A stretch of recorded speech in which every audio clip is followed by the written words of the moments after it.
So prep it good.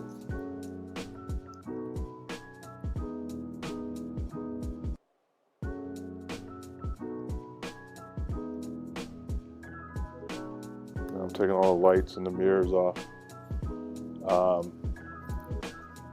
I decided to switch the mirrors out with a newer model mirror.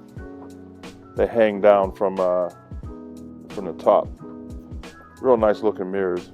So I picked some of those up at the junkyard, and they were a little bit rusty on the arms. So I took them all apart, cleaned them up, and I painted the back of the mirrors and the arms to match the bus. They came out pretty good. It gives the bus a little more sleek look as well. The other mirrors, there's a lot of blind spots, bars running everywhere, holes all in the thing.